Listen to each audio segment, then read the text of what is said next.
Hi மக்களே, welcome to PKM Lakshmi channel. நம்ம சேனலில் ஏற்கனவே அப்லோட் பண்ண வீடியோ தான் இது.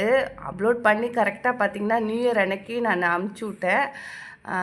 என்ன காரணம்னு தெரியல. நானே உள்ளே செட்டிங்கில் போயிட்டு அதை அழிச்சு விட்டுருக்கேன் எனக்கே தெரியாமல்.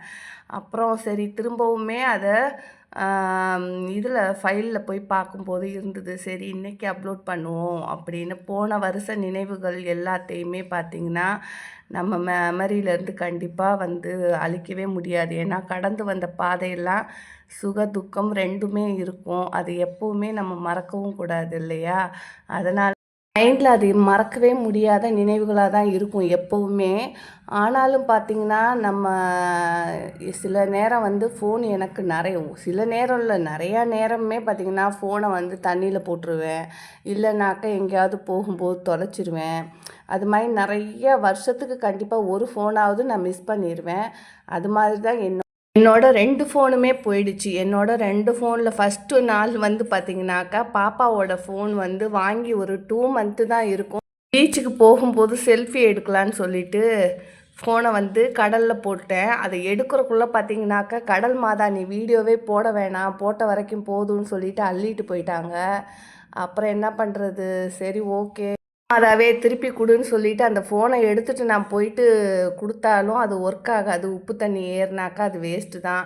சரி ஓகே நமக்கு அந்த 30,000 நஷ்டமாகணும்னு இருக்குது. நஷ்டமாயிடுச்சின்னு சொல்லிட்டு ஃபோனு உடனே ரொம்ப ஃபீல் பண்ணேன். ஏன்னா ஃபோனும் நானும் அப்படியே பிறவா சகோதரி மாதிரி, நல்லா ஃப்ரெண்டு மாதிரிங்கிற மாதிரி தான். எங்கே போனாலும் கையிலேயே தான் எடுத்துக்கிட்டு போவேன். செடிக்கு தண்ணி ஊற்றினாலும் கையிலேயே வச்சுக்கிட்டு பாட்டு கேட்டுக்கிட்டே தண்ணி விடுறது. வீட்டில் அவரும் ஆஃபீஸ் போயிடுவார், பாப்பா ஸ்கூலுக்கு போனாலும் அதில் தான் ஏதாவது ஒரு கதை கேட்குறது, பாட்டு கேட்குறது. எனக்கு டைம் பாஸ். நான் டிவி யூஸே பண்ண மாட்டேன். ஃபோனில் தான் என்ன பாட்டுனாலும் அந்த இளையராஜா சாங்காக இருக்கட்டும், சுசிலா அம்மா சாங் அதை போட்டுட்டேன்னா அப்படியே எனக்கு சொர்க்கம் மாதிரி கேட்டுக்கிட்டே இருப்பேன். அது எனக்கு நேரம் போகிறதே தெரியவே தெரியாது. அது மாதிரி எங்கே போனாலும் கையில் வைக்கிறதுனாலையே முக்கால்வாசி ஃபோன் கீழே விழுந்து உடையும், தண்ணி பற்றும், அந்த மாதிரிலாம் ஆகும். வருஷத்துக்கு ஒரு ஃபோனு அந்த மாதிரி போயிடுறதுனால எனக்கு நிறைய மெமரிஸ், நிறைய ஃபோட்டோ, நிறைய வீடியோஸு அது மாதிரிலாம் எடுத்து அதுவுமே போயிடும். சரி இது பார்த்திங்கன்னா டிஸ்பிளே போனது தானே, வேறு ஃபோனில் அந்த கொஞ்சம் வீடியோஸ் இருந்தது. அதை அப்லோட் பண்ணுவோன்னு சொல்லிவிட்டு நியூ இயருக்கு அப்லோட் பண்ணேன். என்னையே அறியாமல் உள்ளே போயிட்டு செட்டிங்கில் போய் அழிச்சு விட்டுருக்குறேன். அப்புறம் சரி ஏதோ லக்கில் உள்ளே இருந்திருக்கு. இதை அப்லோட் பண்ணுவோம், நாளைக்கு நமக்கு தேவைங்கும் போது இந்த பாதையெல்லாம் நம்ம வந்திருக்கோங்கிற மாதிரி ஒரு சின்ன மெமரிஸ் நம்ம மைண்டில் இருக்கும். இருந்தாலும் பார்த்தும் நம்ம தெரிஞ்சுக்குவோம் அப்படிங்கிற மாதிரி தான் சரி வீடியோவில் போடுறேன். அதாவது இந்த வீடியோவில் நிறைய எங்கள் வீட்டுக்காருக்கும் எனக்கும் இருக்கிற பாண்டிகை விட என் பொண்ணுக்கும் எங்கள் வீட்டுக்காருக்கும் இருக்கிற அன்பு தான் அதிகமாக இருக்கும். ஏன்னா அப்பாவும் பொண்ணும் அப்படியே என்ன சொல்கிறது, ஒட்டி பிறந்த ரெட்டை பிறவிகள் மாதிரி. எங்கே போனாலும் சரி ஒன்றாவே போகும், ஒன்றாவே வருவாங்க. எங்கள் வீட்டுக்காருக்கு ஒரு சின்ன நம்பிக்கை. அவங்க சிஸ்டர், அவங்களோட தங்கச்சி இறந்து போயிட்டாங்க. இறந்து போனதுனால என் தங்கச்சி தான் என் பொண்ணாக பிறந்திருக்காங்கிற மாதிரி அவருக்கு ஒரு சின்னதாக ஒரு மைண்டில் ஃபிக்ஸு. அது நான் எங்கே போனாலும் சரி ரொம்பவே பாப்பா என்கிட்ட க்ளோஸாக இருக்கிறத விட அவங்க அப்பா கிட்ட தான் ரொம்ப, எல்லா குழந்தைங்களும் அம்மா கிட்ட தான் ரொம்ப அஃபெக்ஷனாக இருப்பாங்க. அதுக்கப்புறம் அப்பா கிட்ட இருப்பாங்க. என் பொண்ணு நான் வேணுமா அப்பா வேணுமான்னு கேட்டால் எனக்கு எங்கள் அப்பா தான் வேணும் அப்படின்ட்டு என்னையே விட்டுட்டு போயிடுவா. சில சமயத்தில் அவங்க அப்பாவுக்கும் எனக்கும் சின்ன வாக்குவாதம் ஆச்சுனாக்கா உடனே என்ன பண்ணுவா, 2 பேரையுமே சமாதானப்படுத்த பார்ப்பா. அப்படி இல்லைன்னா அவங்க அப்பா பக்கத்தில் தான் நிற்பா. அது மாதிரி நான் நிறைய டைம் பார்த்துருக்கேன். சரி இருக்கட்டும் அப்படிங்கிற மாதிரி தான் நமக்கு சரி நம்ம அப்பா பொண்ணு அப்படிங்கும்போது நம்ம தேத்திக்க தான் செய்யணும். அதுங்க நம்ம என்ன தான் பாசத்தை கொட்டி கொட்டி அள்ளி கொடுத்தா கூட கடைசி நேரத்தில் நம்மளை தூக்கி எறிஞ்சிட்டு அவங்க அப்பா பின்னாடி போயிடுவா. அது மாதிரி சின்னதாக நமக்கு ஒரு வலி இருக்கும். இப்போவும் பார்த்திங்கனாக்கா என் பொண்ணு சின்னதாக ஒரு பார்வை பார்த்தா போதும், அது அடுத்த செகண்ட் அவங்க அப்பா வாங்கி கொடுத்துருவாரு. ஒரு சின்னதாக இது வேணும்னு கேட்கணுன்னு அவசியமே கிடையாது. அது இப்போ அது மனசில் அவன் நினைக்கிறதுக்குள்ளேயுமே அவள் கைக்கு வந்து சேரும். அந்த மாதிரி தான் வளர்க்குறாரு. எனக்கு வந்து பார்த்திங்கன்னா, எங்கள் அப்பாவும் வந்து அன்பாக தான் வளர்க்குறாங்க. ஆனால் இந்த அளவுக்கான்னு கேட்டால் கண்டிப்பாக இல்லை. ஏன்னா எங்கள் வீட்டில் பார்த்திங்கன்னா 4, 5 பேருங்கிறனால அவ்வளோவா பெரிய இந்த அளவுலாம் எனக்கு இவங்க அப்பா பொண்ணை பார்க்கும்போது எனக்கே சில நேரம் வந்து பொறாமை வரும். எனக்கு வந்து இந்த மாதிரி ஒரு அப்பா வந்து கிடச்சிருந்தாக்கா நம்ம லைஃபு இன்னும் நல்லா இருந்திருக்குமோ, நல்லா படிக்க வச்சு நல்லா ஒரு வேலைக்கு போய் கை நிறைய சம்பாதிச்சு நம்ம ஹஸ்பண்ட் கூட இன்னும் நல்லா ஹாப்பியாக இருந்திருக்கலாமோ. என்னதான் நம்ம ஹஸ்பண்ட் நம்ம மேலே ரொம்ப உயிராகவே இருந்தாலும், அன்பாக இருந்தாலும், எனக்குள்ளே வந்து ஒரு சின்ன ஒரு இது இருந்தது. நம்ம படித்து நல்ல வேலைக்கு போயிருந்தா நம்ம ஹஸ்பண்டுக்கு சப்போர்ட்டாக இருந்திருக்கலாம், நம்ம பிள்ளைக்கு வந்து டியூஷன் எடுத்திருக்கலாம். அந்த மாதிரி ஒவ்வொரு நேரம்லாம் நினைக்க தோணும். அது மாதிரி இவங்க அப்பாவும் பொண்ணையும் பார்க்கும்போது எனக்கு இப்படி ஒரு அப்பா கிடைக்கலையே அப்படிங்கிற மாதிரி ரொம்பவே நிறைய டைம் ஃபீல் பண்ணியிருக்கேன், மனசால் நினச்சிருக்கேன். எங்கள் வீட்டுக்கார மாதிரி எனக்கு ஒரு அப்பா மட்டும் கிடச்சிருந்தாங்கன்னா என் லைஃப் வந்து ரொம்பவே இன்றைக்கி வந்து என்னதான் நல்லா வசதியாக இருந்தாலும் ஒருத்தங்க வந்து நாக்கு மேலே பல்லு போட்டு ஒரு தரம் தாழ்த்தி பேசிடுறாங்க. அந்த நிலைமைக்கு நம்மளை வச்சிருக்க மாட்டாரோ, நம்ம அப்பா இந்த மாதிரி நல்லா படிக்க வச்சுருந்தாக்கா நல்ல நிலைமையில் இருந்திருப்போமோ, காமனா அப்பா மாதிரி எனக்கு ஒரு அப்பா இருந்திருந்தாக்கா நம்ம லைஃபு இன்னும் கொஞ்சம் நல்லா இருந்திருக்குமோ அப்படிங்கிற ஒரு சில நேரம்லாம் எனக்கு நிறைய டைம் தோணுது. அதே நேரம் பரவாயில்ல, நமக்கு வந்து அந்த மாதிரி ஒரு லைஃபு சூழ்நிலை இல்லைன்னா கூட நம்ம பொண்ணுக்கு வந்து அந்த மாதிரி கிடச்சிருக்கு அப்படிங்கும்போது ரொம்பவே ஹாப்பியாக இருக்கும். என்னையுமே பார்த்தீங்கன்னா ஒரு ராணி மாதிரி தான், மகாராணி மாதிரி தான் என்னையுமே அன்பாக பார்த்துக்கிறாரு. அதே காமனா எப்படின்னா காமனா லெவலில் தான் என்னையும் வச்சுருக்காரு. கேட்குறத வாங்கி கொடுப்பாரு. ஆனால் வந்து என்னன்னு கேட்டிங்கனாக்கா அவருக்குன்னு ஒரு பொருள் வாங்கிக்க மாட்டார். எதுவாக இருந்தாலும் நாங்கள் நல்லா இருக்கணும், எங்களுக்கு ஒரு ₹1,00,000 துணி கேட்டால் கூட வாங்கி கொடுத்துருவாரு.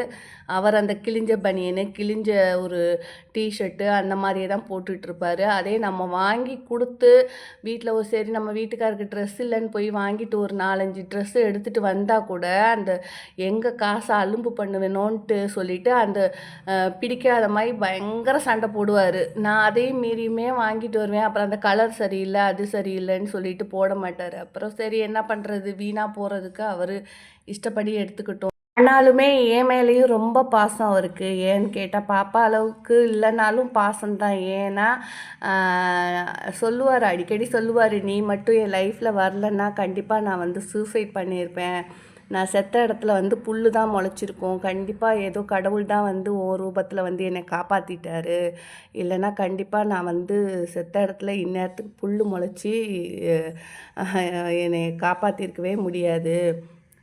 எங்கள் அம்மா அப்பா தான் என் லைஃப் நல்லா இருக்கணும்னு சொல்லி என்னை அனுப்பிச்சிருக்காங்க அப்படின்னு நிறைய டைம் என்கிட்ட சொல்லுவார். நீ மட்டும் வரலன்னாக்கா நான் என் நிலமை என்ன ஆகுன்னே எனக்கு தெரிஞ்சிருக்காது. நான் ரொம்ப வந்து ஃபீல் பண்ணி கஷ்டப்பட்டிருப்பேன். ரொம்ப வந்து யாருமே இல்லாமல் தனித்து நின்றுருப்பேன் அப்படின்ட்டு ரொம்பவே ஃபீல் பண்ணியிருப்பார்.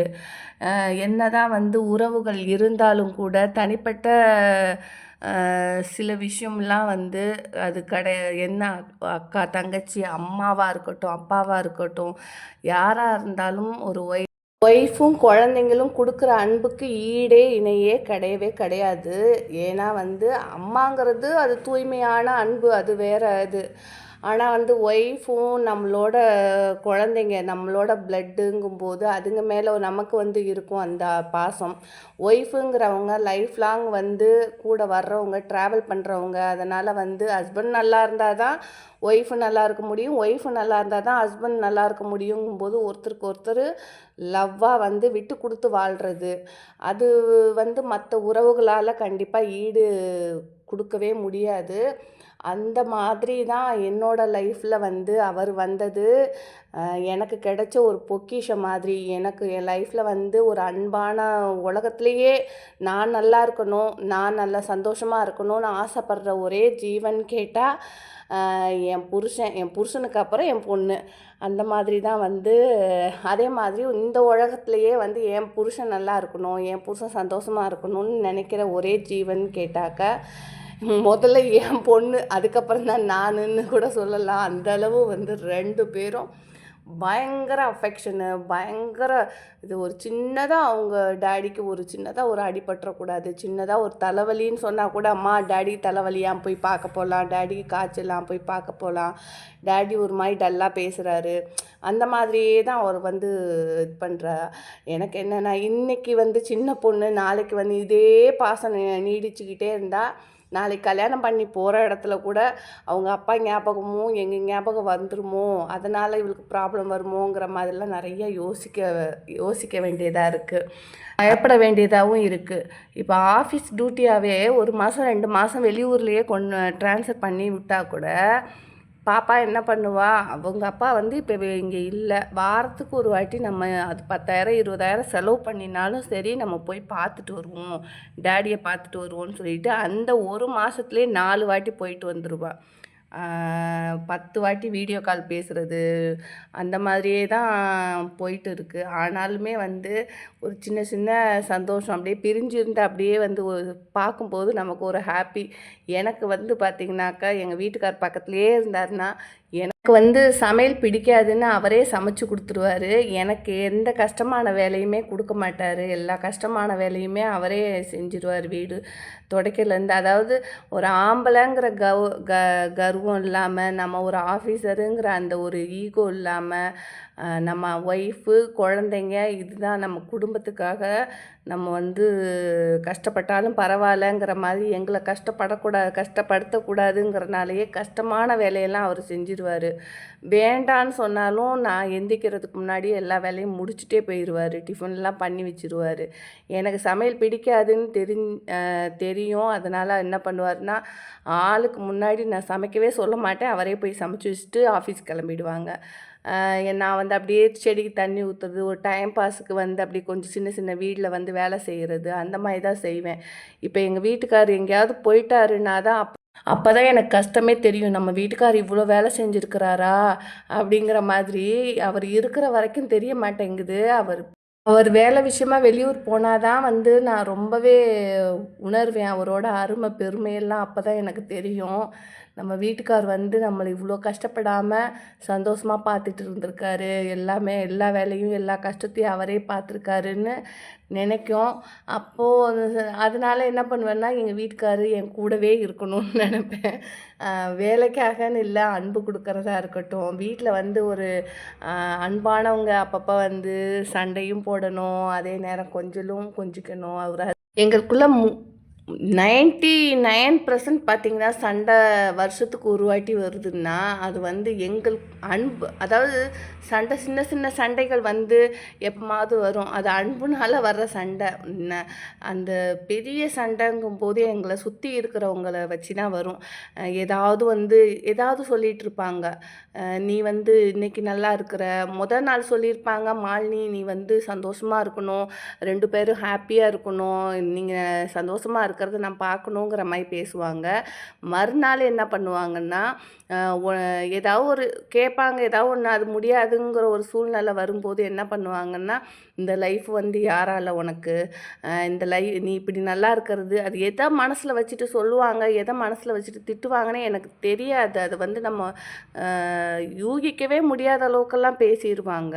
நம்ம வந்து இவங்க நேற்று நல்லா பேசினாங்களே, இன்றைக்கி ஏன் இப்படி நம்மளை திட்டுறாங்கன்னு கூட நமக்கு அந்த யோசனை கூட நமக்கு வரவே வராது. அவ்வளோ மனசை ரொம்ப காயப்படுத்துவாங்க. நம்ம முன்னாடியே சொல்லுவாங்க, நீ எதுக்கு சொத்து வாங்குற, நீ எதுக்காக ஒரே பொண்ணை வச்சுக்கிட்டு நீ இப்படி வந்து காசுங்கிற அப்படின்னு நம்மக்கிட்டேயே சொல்லுவாங்க. அப்போ நான் நினைப்பேன், நம்மக்கிட்டேயே வந்து இவ்வளோ பேசுகிறாங்கன்னா திட்டுறாங்கன்னா, அப்போ நம்ம பின்னாடி எவ்வளோ பேசினாக்கா அவங்கள மீறி வந்து நம்ம முன்னாடி இந்த வார்த்தை வருது. அப்போ வந்து நம்ம மேலே எந்த அளவு அன்பு இருக்காங்க, நம்ம நல்லா இருக்கணும்னு எந்த அளவு யோசிக்கிறாங்கன்னு நம்மளால் புரிஞ்சிக்க முடியும்.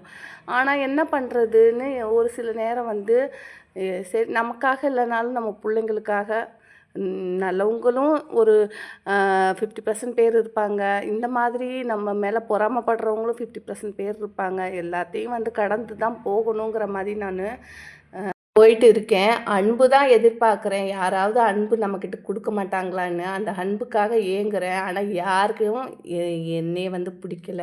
இவ்வளோ மாதிரி நம்மளும் வந்து பேச வேண்டாம், இப்போ ஒருத்தங்க வந்து தரம் தாழ்த்தி பேசுகிறாங்கங்கும்போது நம்மளும் வந்து அது மாதிரி பேசினா அவங்களுக்கும் நமக்கும் வித்தியாசம் இருக்காதுங்கும்போது நான் புலம்பிடுவேன், புலம்பிக்கிட்டே இருப்பேன். இப்படி பேசினாங்களே, இப்படி பண்ணாங்களேன்னு எனக்கு வந்து ரொம்பவே வந்து சென்சிட்டிவாக இருப்பேன். ரொம்ப வந்து யாராவது ஒரு சின்ன வார்த்தை சொன்னாலும் அதை சாகிற வரைக்குமே, அந்த சாகிற தருவாயில் வரும் வரைக்குமே எனக்கு அந்த ஞாபகங்கள் இருக்கும். சட்டுன்னு ஒருத்தங்க ஒரு விஷயம் பண்ணுறாங்க, நல்லது பண்ணாலும் லேஸில் மறக்கவே மாட்டேன். அவங்க இது நல்லது பண்ணியிருக்காங்க, நல்லது பண்ணியிருக்காங்க. அதே மாதிரி ஒரு துரோகம், ஒரு வார்த்தை இந்த மாதிரி பேசுனாங்கன்னா கண்டிப்பாக என் லைஃப் இருக்கிற வரைக்குமே நான் மறக்கவே மாட்டேன்.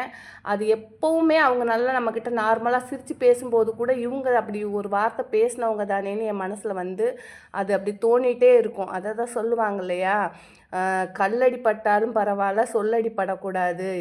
இப்போ வந்து உடஞ்ச ஒரு மனசு வந்து நம்ம வந்து திரும்ப என்ன தான் வந்து ஒட்ட வைக்க முயற்சி பண்ணாலும் அந்த பழைய அழகு வராது. இப்போ என்னதான் கிளாஸு உடஞ்சி போச்சு, அது நம்ம வேணும், இந்த கிளாஸ் எனக்கு ரொம்ப பிடிக்கும் அப்படிங்கும்போது அந்த கிளாஸை எடுத்து வச்சு நம்ம கையை குத்தி கிழிச்சாலும் அதை ஒட்ட வைக்க முயற்சி பண்ணுவோம். ஆனாலும் பார்க்குறதுக்கு நல்லா இருக்குமான்னு கேட்டால் கண்டிப்பாக அந்த பழைய அழகு வராது. அப்படி தான் சில உறவுகளும் நம்ம மனசு நோக அடிச்சிடுறாங்க.